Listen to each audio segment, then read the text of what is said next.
আমার নাম সুজাতা সান্যাল। সুজাতা রান্নাঘর চ্যানেলে তোমাদেরকে আমি একটা অতি সাধারণ রেসিপি দেখাচ্ছি। সেটা হলো খারকোল পাতা বাটা। এটাকে অনেকেই খারকোল বলে, খারকোন বলে, আবার খারমানও বলেন। তো এখন আমি কিভাবে বাটাটা করব সেটা তোমাদেরকে দেখাচ্ছি। প্রথমে খারকোল পাতা কেমন হয় দেখতে তোমাদেরকে সেটা আমি দেখিয়ে দিচ্ছি, কেননা তোমরা হয়তো অনেকেই খারকোল পাতা চেনো না, তাই তোমাদেরকে আমি চিনিয়ে দিচ্ছি।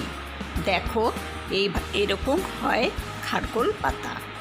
আমি আর নিয়েছি কয়েকটি রসুনের কোয়া আর 3টে কাঁচা লঙ্কা। আমি প্রথমে একটি প্যানে সামান্য পরিমাণে কালো জিরে দিয়ে দিলাম।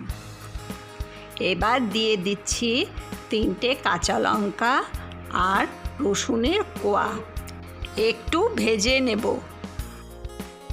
এবার পাতাগুলিকে প্যানের মধ্যে দিয়ে ভালো করে ভেজে নেব একসাথে। আমার পাতাগুলি ভাজা হয়ে গেছে।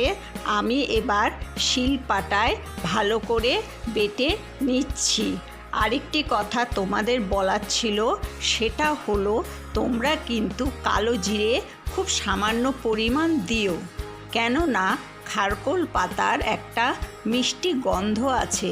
কালো জিরে বেশি পরিমাণে দিলে পরে সেই মিষ্টি গন্ধটি তোমরা পাবে না। সেই জন্য তোমাদেরকে আমি এই কথাটি বলে দিলাম। আমার পাতা বাটা হয়ে গেছে। এর মধ্যে আমি অল্প পরিমাণ লবণ দিয়ে আবার ভালো করে বেটে নিচ্ছি।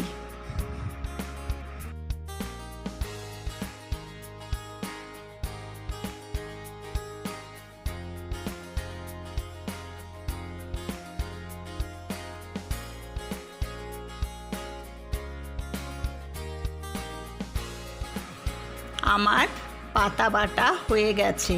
আমি এর মধ্যে সামান্য পরিমাণ সর্ষের তেল দিয়ে দিচ্ছি, দিয়ে চামচের সাহায্যে ভালো করে মেখে নিচ্ছি। আমার পাতা বাটা হয়ে গেছে। এই রেসিপিটি যদি তোমাদের ভালো লেগে থাকে তাহলে একটা লাইক, সাবস্ক্রাইব অ্যান্ড শেয়ার অবশ্যই করো। তোমাদের একটা লাইক আমাকে পরবর্তী নিত্য নতুন আরও রেসিপি বানাতে উৎসাহিত করবে।